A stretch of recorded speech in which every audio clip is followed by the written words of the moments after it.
Alhamdulillahi Rabbil Alamin Wabihi nasta'in ala umuri dunya waddin Wa ashhadu an la ilaha illallah wahdahu la sharika lah Wa ashhadu anna Muhammadan abduhu wa rasuluh Allahumma salli wa sallim ala nabiyyina Muhammad Wa ala alihi wa sahbihi ajma'in. Bapak Ibu yang dirahmati Allah Subhanahu wa taala, kita lanjutkan kajian kita tafsir juz 29 yaitu dengan surat Al-Qalam.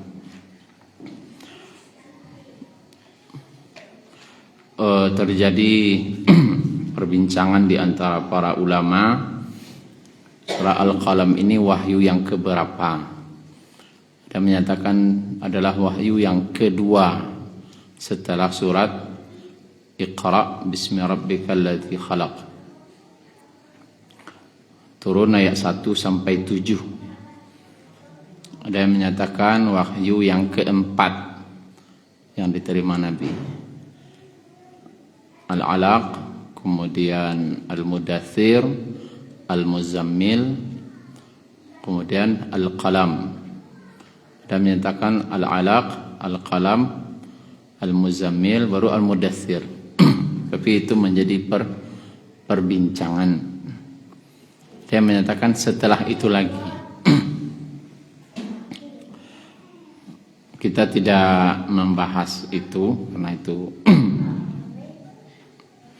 perbincangan daripada para ulama mengenai urutan wahyu ya.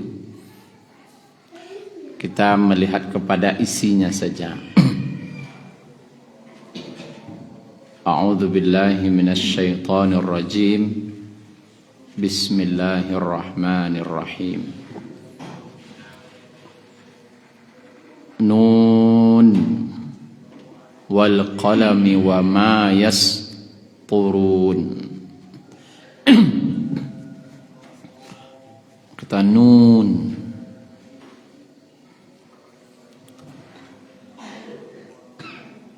sama dengan awal-awal yang lain dalam Al-Quran seperti Qaf, Shad, Hamim, Alif Lam Mim dan yang lain-lain.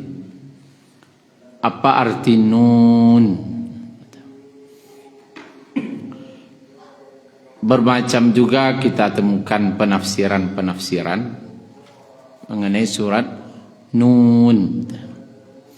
Ada yang menyatakan Nun itu adalah nama seekor ikan yang berada di lautan yang paling dalam, yang dulu pernah menelan Nabi Yunus alaihi salam. Ada lagi yang menyatakan Nun itu nama seekor ikan yang di punggungnya berada seekor sapi yang punya tanduk, dan di ujung tanduk sapi itulah letak bumi. Kalau bumi ini gempa, berarti itu tandanya sapinya sedang menggoyangkan tanduknya. Macam-macam. Ada yang masuk akal, ada yang tidak masuk akal ya gitu. Yang ketiga ada yang memahami Nun itu nama huruf daripada hijaiyah yang dikenal oleh orang Arab saat itu.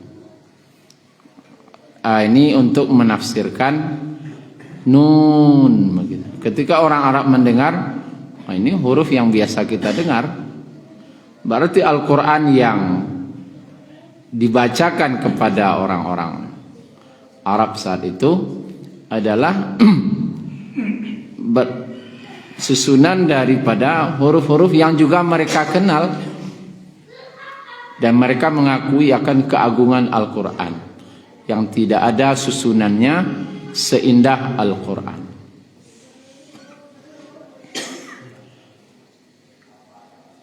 Tapi yang paling aman, ini paling aman, Bapak Ibu, kalau bertemu huruf Al-Quran yang seperti ini, yang awal suratnya Hamim, Nun, Qaf, Shad, adalah tafsiran yang keempat.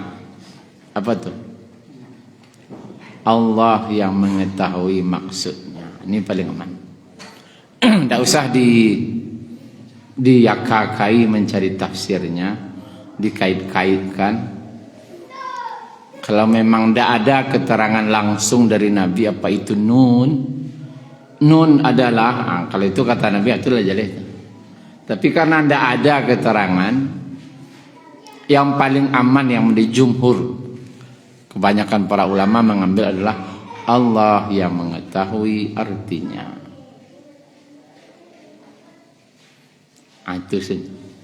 Itu paling aman. Kemudian Bapak Ibu, Allah bersumpah. Allah bersumpah itu berarti perkara itu perkara besar. Perkara yang besar. Wal qalami, demi pena. Wa ma yasturun, dan apa yang mereka tuliskan. Ada yang memahami pertama qalam di sini adalah pena secara umum. Pena yang ada dibuat oleh manusia untuk menulis ilmu gitu. Artinya berkembangnya ilmu pengetahuan. Dan Islam mendorong agar manusia menulis. Ini penafsiran secara umum. Tulislah. Artinya apa? Tulis. Ada yang memahami, ini yang tafsir paling aman, karena dia al-qalam itu pakai alif lam, bukan wa qalami. Qalam itu berarti pena secara umum. Tapi kalau al-qalam berarti menunjuk pena tertentu. Ada pena yang dimaksud, bukan pena yang dipahami secara umum. Itu sebagaimana disebutkan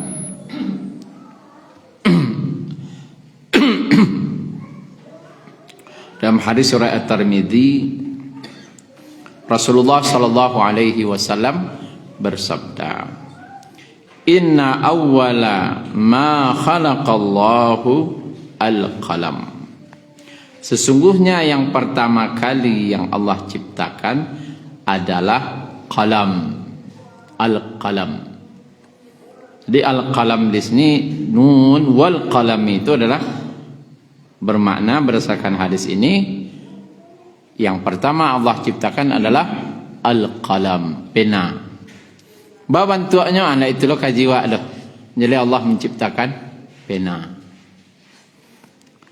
Faqala lahu, maka Allah berkata kepada pena tadi, uktub, tulislah. Lalu pena tadi menjawab, ya Rabbi, wa ma aktub. Ya Allah, apa yang akan aku tulis? Allah berfirman, uktubil qadara wa ma huwa kainun ilal abad. Tulislah takdir dan semua yang akan terjadi sampai hari kiamat. Jadi Allah menyuruh al-qalam itu menulis takdir sampai hari kiamat, tentu sesuai dengan perintah Allah. Allah suruh tulis. Tafsiran yang paling aman itu Bapak Ibu adalah al-qalam itu adalah qalam yang telah Allah ciptakan, karena dia pakai alif lam. Boleh juga kah dipahami secara umum? Bisa, karena itu salah satu penafsirannya juga. Wa ma yasturun, dan apa yang mereka tuliskan.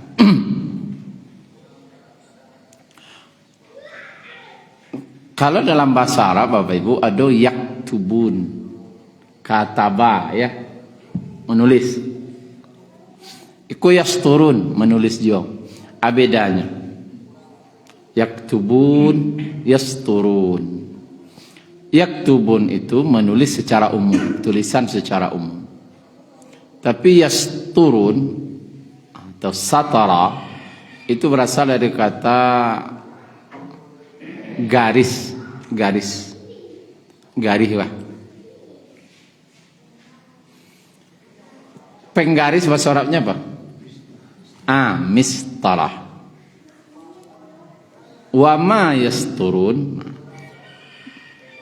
sesuatu yang ditulis yang itu sudah digariskan. Kalau bahasa itu nalah digarihan. Itu nalah Allah garihan kawa. Itulah garis hidup awak. Berarti apa makna garis kok? Takdir. Maka sejalanlah makna al-qalam itu dengan qalam yang Allah ciptakan, dengan takdir yang Allah perintahkan. Bukan wa ma yaktubun. Karena garis kok sesuatu yang sudah ditetapkan. Berbeda dengan yaktubun secara umum. Kalau tulisan secara umum, kalau yang menulis itu manusia, bisa benar, bisa salah. Bisa dicoret, bisa di tim X. Enggak pas kalau tim X. Atau kalau di komputer bisa diedit. Tapi kalau wama yasturun, suatu yang telah Allah gariskan, kalau itu akan terjadi, pasti terjadi. Nah, gitu. Suatu yang sudah digariskan. Siapa yang menulis? Tentu para malaikat penulis. Apa pelajarannya kata para ulama? Wahyu yang pertama turun tuh Bapak Ibu apa? Membaca. Iqra, bacalah. Wahyu yang kedua menulis.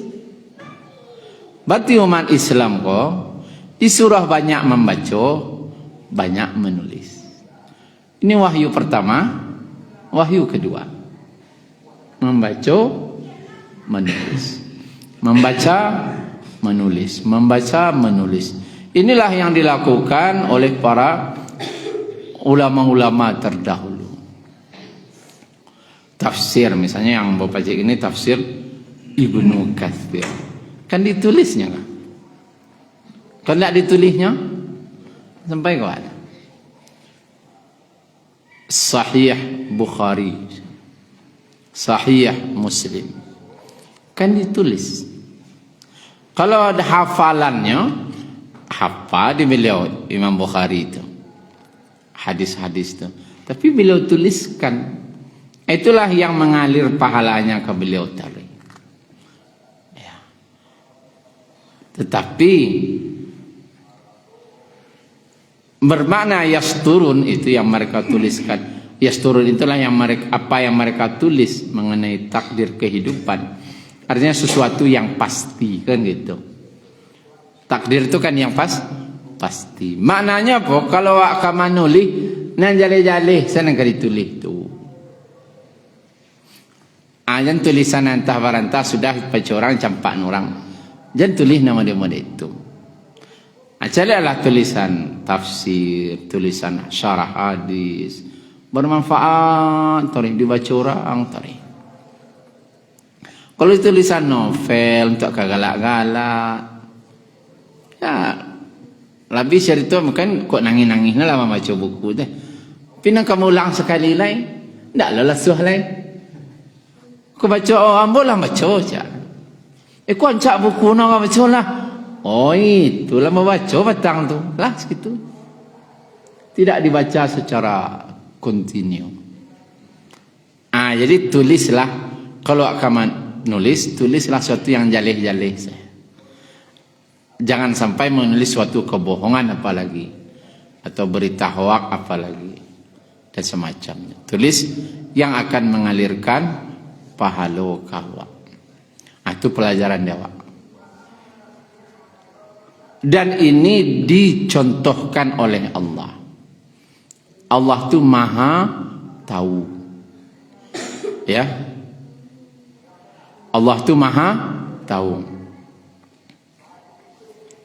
Dan Allah itu tidak akan pernah lupa. Dan Allah maha jauh, maha suci dari lupa dengan apa tentang makhluknya. Allah itu tidak akan lupa. Kan? Bahkan lengkap semuanya.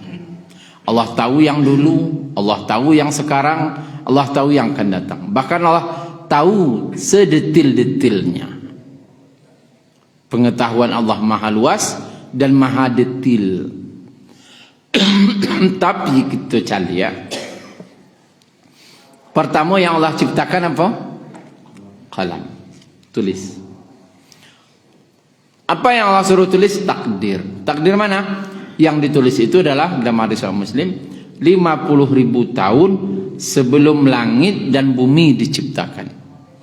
Jadi takdir awakku Bapak Ibu sudah Allah tetapkan 50.000 tahun sebelum langit dan bumi diciptakan. Pada hari ini tanggal berapa ini? 30 April 2026. Kajian subuh di Abu Hurairah. Pemateri Ustaz Salahuddin yang dibahas tentang surat Al-Qalam.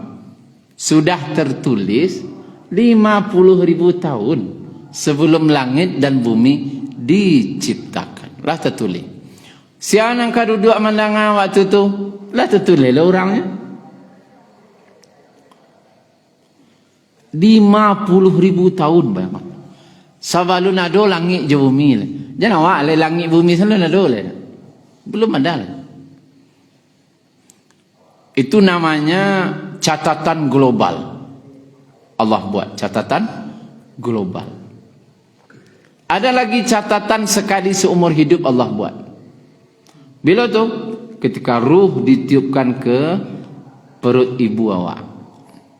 Ketika telah berumur 4 bulan, maka ditiupkanlah ruh dan sekaligus takdirnya ditulis. Siapa jodohnya, ba'a rezekinya, ba'a jalan hidupnya, bahkan tanda baik dan buruknya sudah ditetapkan.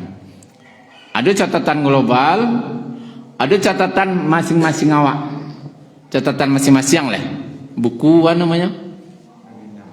Agenda masing-masing. Ada namanya di buku tu, si fulan. Buku cik si fulan ada tu. Sampainya meninggal ada catatannya. Lah ada dituliskan garis hidupnya. Apakah dengan sekali seumur hidup so catatan tu?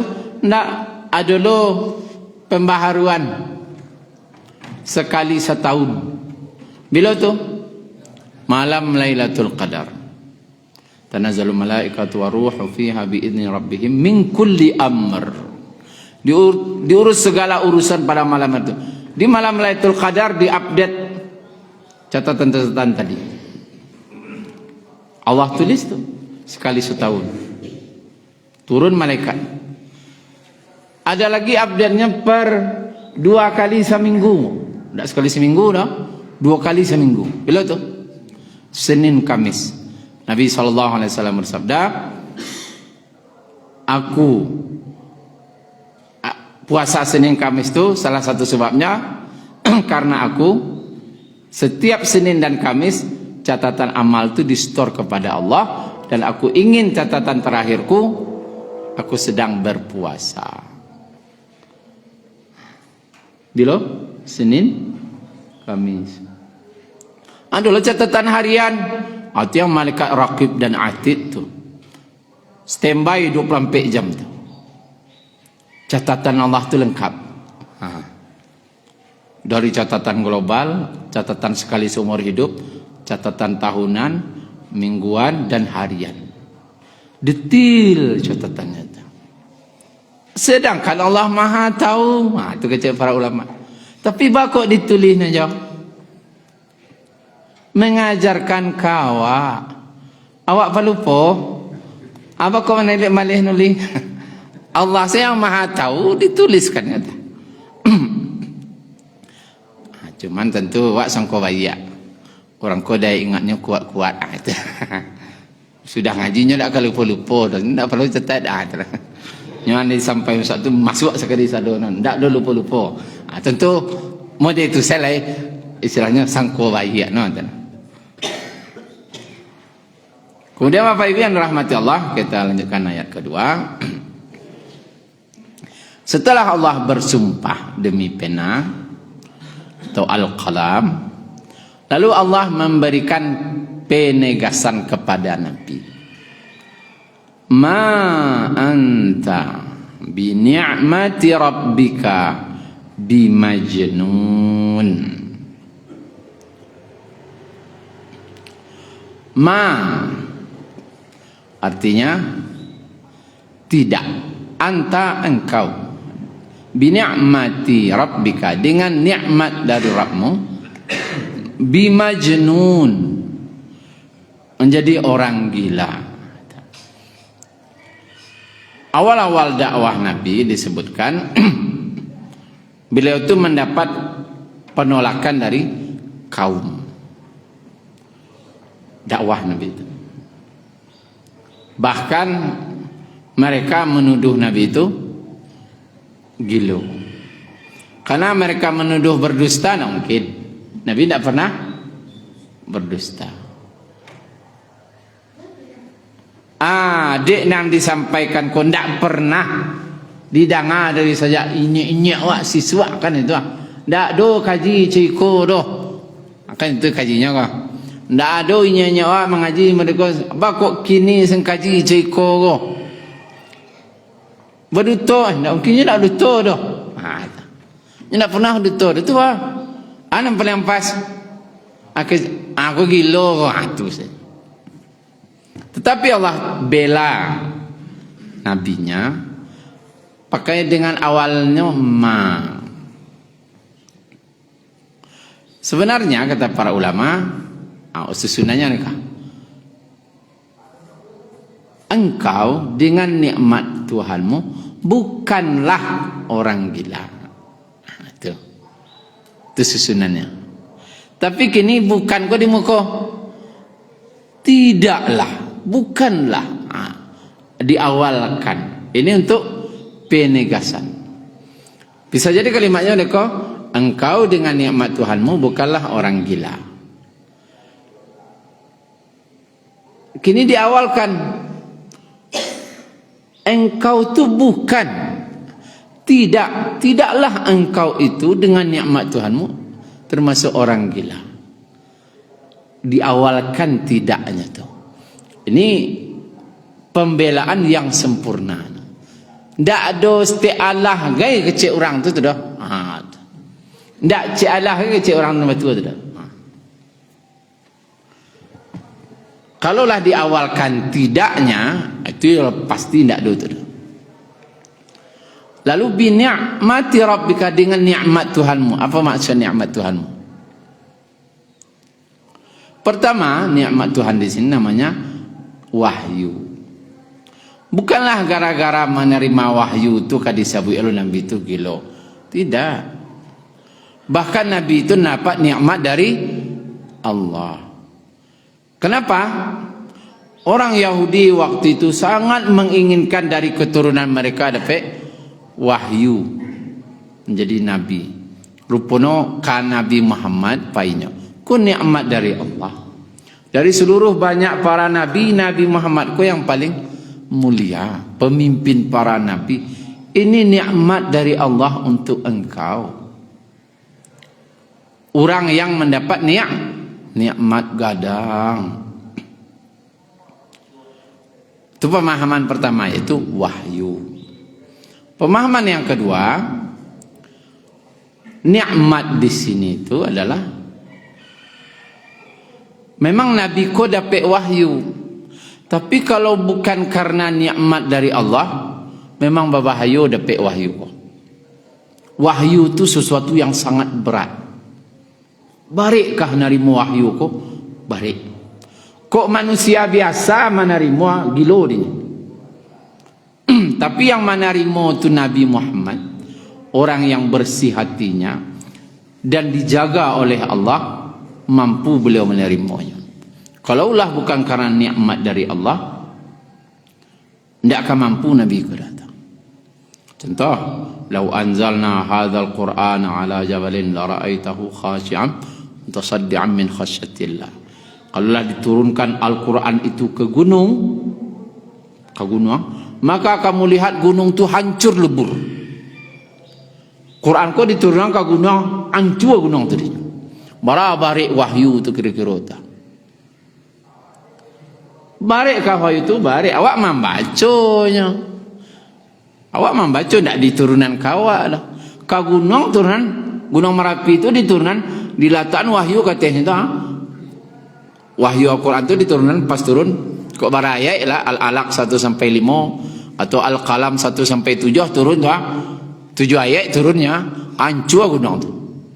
Tak mampunya menahan beban tu. Zaid bin Sabit radhiyallahu anhu, kan dia penulis wahyu. Waktu itu Nabi lalok di pangkuannya, di paunya. Rupanya sedang Nabi lalok kok dapat wahyu Nabi. Tahu Zaid bin Sabit dapat wahyu kok bila Nabi lah setelah bangun. Tadi didatangkan wahyu kepadaku, kata Nabi. Oh, wahyu. Apa kata Zaid bin Sabit mencari Tuhan? Ketika Nabi mendapat wahyu itu, Nabi lalok di paunya. Pau ko rasa kapacah. Dek bariknya rasa diimpi gunung. Itu kasih di turunan kan Nabi numpang lalok ke, menumpang lalok di kepala orang sawalah tu nya, rasa kepacah pau tu ni. Sahabat ke ndak ke sahabat lo turunnya dah. Kalau di turunan kawak hanya jangan niat-niat lah, pokok ndak kawak turunan wahyu tu ya. Gilo sudah tu. Contohnya kalau untuk zaman kini ya, data nang kedimasukan ke HP wa 1 miliar giga. Ko data ke masuk wa 1 miliar giga. Rupanya RAM HP ko 2 giganya. Apa caranya? Anan terjadi di HP ko. Di passwordnya 1 miliar giga itu masuk memorinya 2 giganya RAM-nya lah. Ini terjadi malah tuh di HP kok latihnya di passwordnya masuk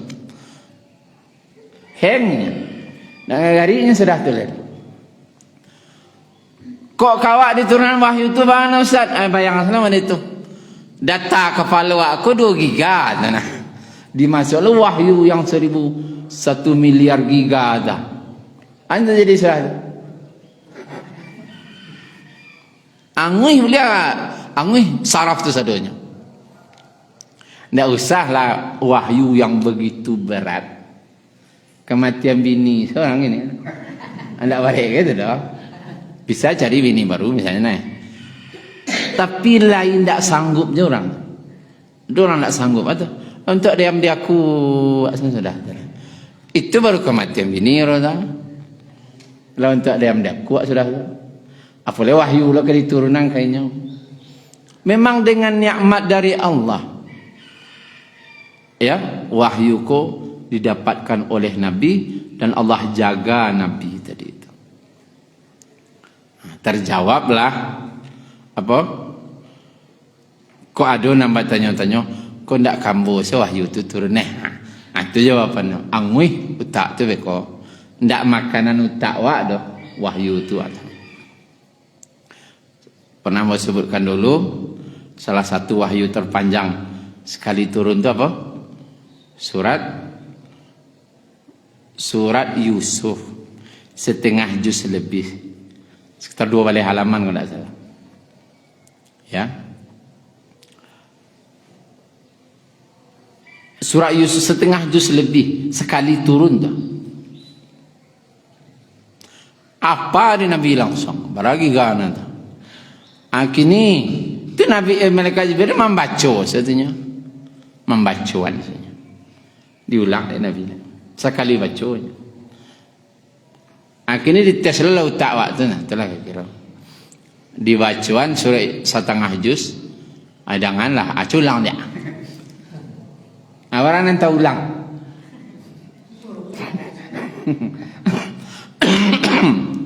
Jadi ayat pertama alif lam ra gitu.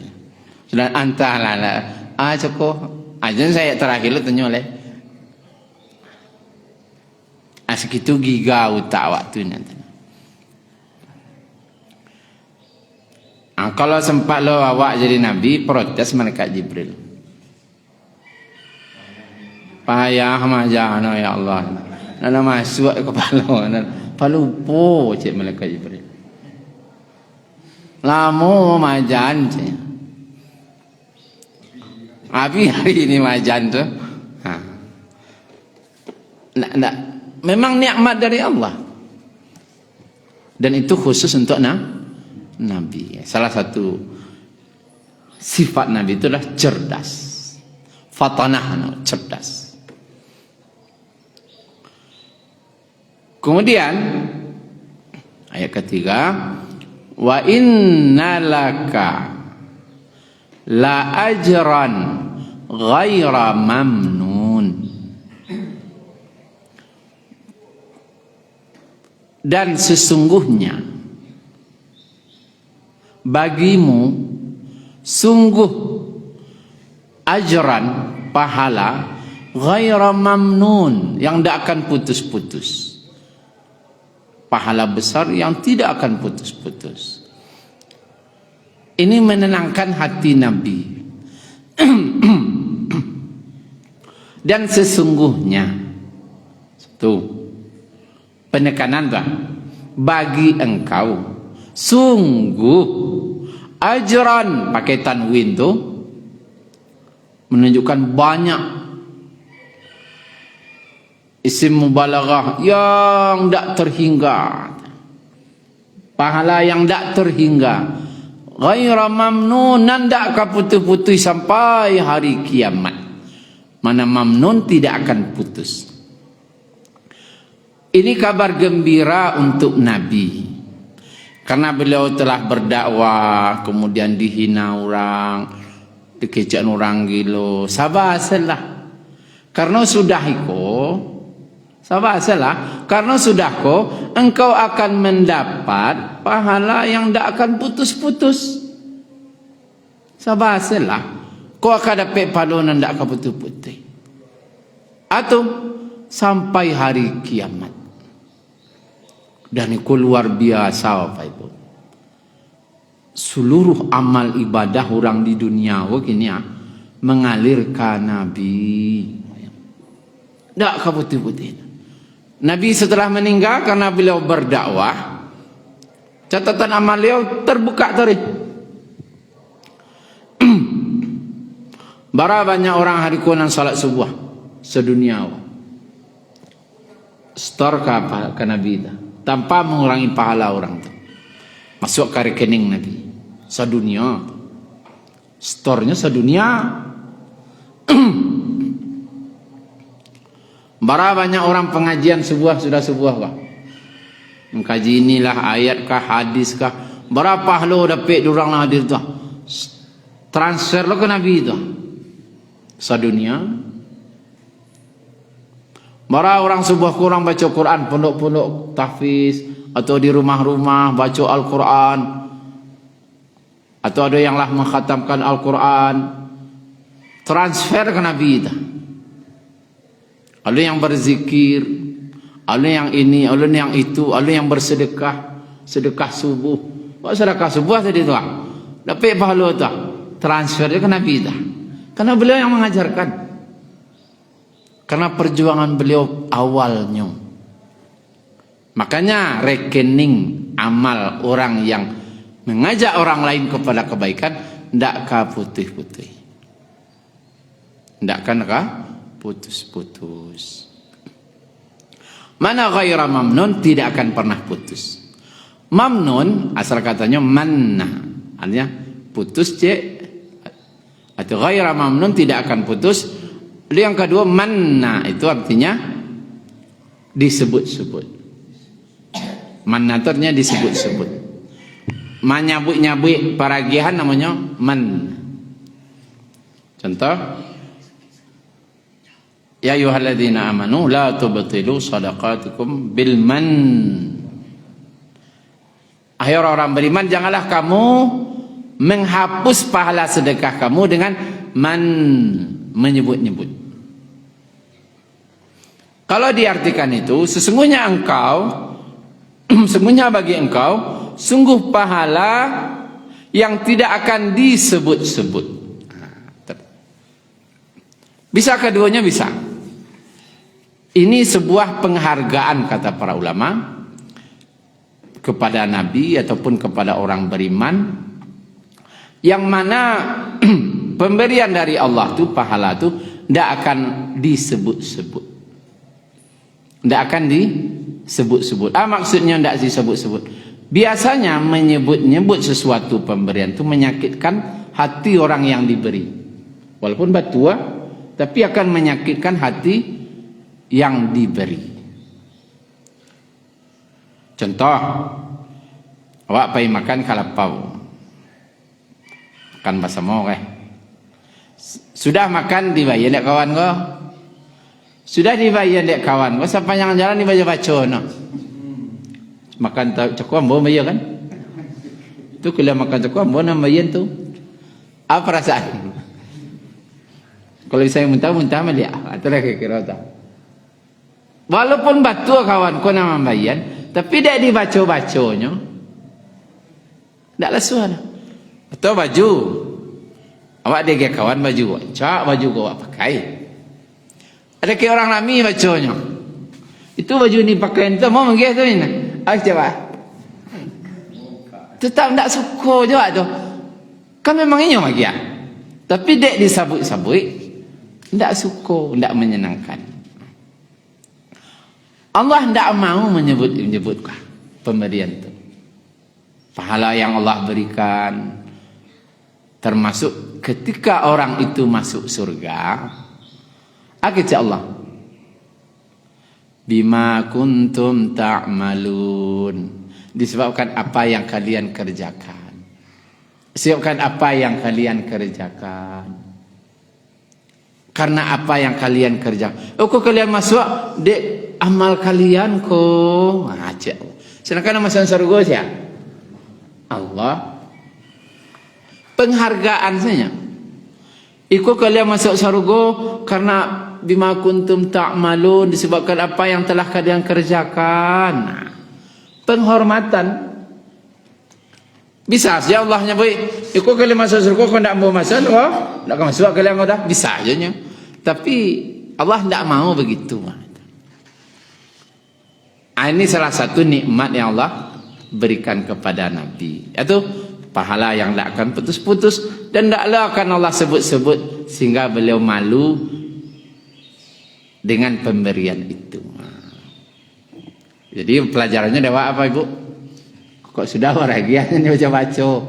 Ya, sedangkan Allah nama waragiah, Allah nam punya nak mau Allah baca-baca waragiah itu. Jangan dibaca-baca sebagai bentuk perhormatan. Kemudian ayat keempat, wa innaka la'ala khuluqin azim. Dan sesungguhnya engkau benar-benar berbudi pekerti yang luhur. Kalau dicari terjemahnya biasanya, sesungguhnya engkau benar-benar berbudi pekerti yang luhur. Tapi kata para ulama tafsir, ada 5 pujian di situ, penguatan. Pertama, innaka, dan sesungguhnya engkau. Satu. Sebenarnya itu cukup. Sesungguhnya engkau punya akhlak yang mulia. Lah selesai sonanya. Tapi tidak. Sesungguhnya engkau la sungguh. Sesungguhnya engkau sungguh. 2. Yang ketiga, ala, di atas. Bisa saja tidak pakai ala. Bisa saja sungguhnya engkau sungguh berakhlak yang mulia. Bisa saja. Sungguhnya engkau sungguh berakhlak yang mulia. Tapi tidak. Sesungguhnya engkau ala, la ala, di atas. Di atas itu. Paling tinggi beliau.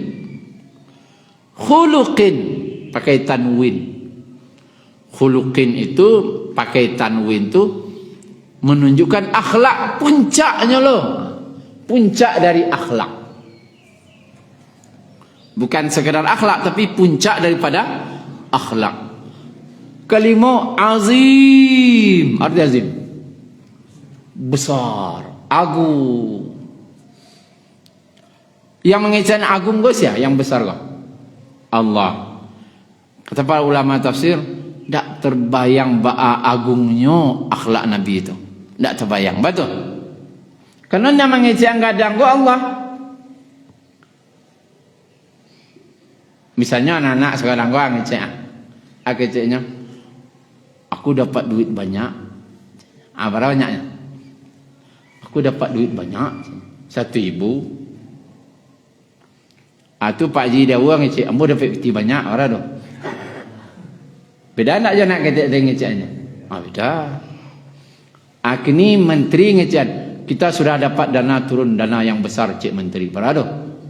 Mana banyak je pada Pak Haji tadi? Allah banyaknya.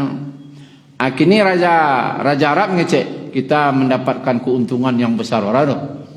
Mana memang ada tu dah. Kini yang mengatakan besar tu yang menciptakan langit dan bumi. Bara besar agungnya akhlak Nabi itu. 5. Sesungguhnya engkau sungguh di atas akhlak yang puncak dari akhlak agung.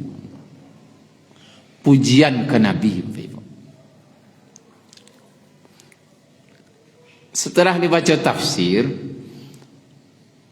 nampak enggak betapa agungnya akhlak Nabi itu? Dalam ayat nampak Allah yang memuji Nabi dengan ayatku langsung ke Nabi, pujian langsung dari Allah ke Nabi, kan tu ayatku turun ke Nabi. Salah satu keagungan akhlak beliau yang nampak itu dari ayatku adalah kondisi jiwa beliau ketika dipuji oleh Allah. Kan Allah memuji Nabi, ternyata beliau tetap stabil jiwa beliau ketika dipuji oleh Allah. 5 penguatan pujian, jiwa beliau stabil. Tidak kelepek-kelepek lah. Itulah. Awak mengadi puji Allah, kawan semuji tayo tidak. Alai janda bajalan ti bumi rasa ndak pijak di bumi rasanya. Awak semua awak ada tayo tidak kecik kawan kan. Ya. Ni lalamu ada sebut yang mana temagagah kini ala sana ala kambang lo rabu di nanti. Apalah 5 kali pujian bah. Tambah muda, tambah gagah, tambah minyak nampak gini ada lagi dah.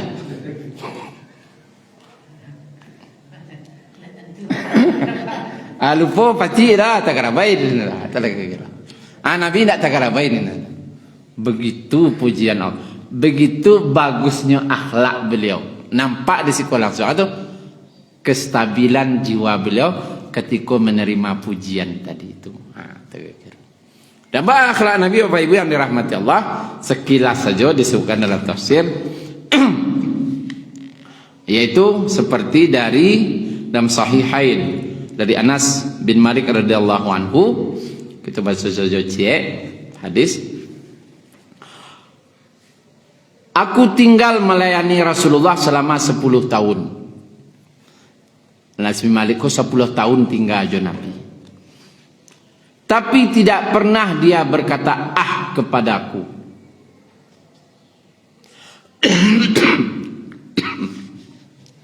Dan tidak pula pernah bertanya kepadaku tentang perbuatanku dengan berkata, kenapa engkau lakukan ini? Dan tidak pula pernah mengatakan, kenapa tidak engkau lakukan itu? Dan beliau adalah orang yang paling baik akhlaknya. 10 tahun. Tidak pernah ngecek, tidak pernah. Awak nan 10 tahun kalau berapa kali ngecek? Juga. Ke pembantu, ke pelayan yang melayani Nabi. Mengapa pelayan ke orang rumah saling mendecek? Jangan ke pelayan, ke kawan ke rumah dia. 10 tahun aja, dan 10 tahun kau. Anu salah 10 tahun sepakan kau lah. 10 tahun kau lama men. Anu sehari kau lah aja, sehari lah aja. Sepakan lah ya. Tidak pernah 10 tahun itu berkata ke pelayan, kenapa tidak kamu kerjakan ini? Kenapa kamu kerjakan itu? Bau ke ikut nama buat. Dalam 10 tahun kau ada ngecek ni tu. Bako madeko, bako mana kau? Pernah? Atau pernah dah ngecek dalam 10 tahun kau? Bako ndak buat itu, bako ndak kerajaan? Nah. Kira-kira di mana awak akhlak Nabi itu ada? Jauh. 10 tahun ke pembantu yang melayani beliau 10 tahun tidak pernah mendaceh mengecek jangan kabak kalau bahasa awaknya jangan kabangi ke kanaya riak awak riak kan kadang riak awak jangan kanaya riak mendaceh sana dah Masya Allah mendaceh jangan kanaya berang mendaceh tidak pernah ada anak 10 tahun kau anggota lah karena pada kali kanaya riak kau karena suara tinggi stay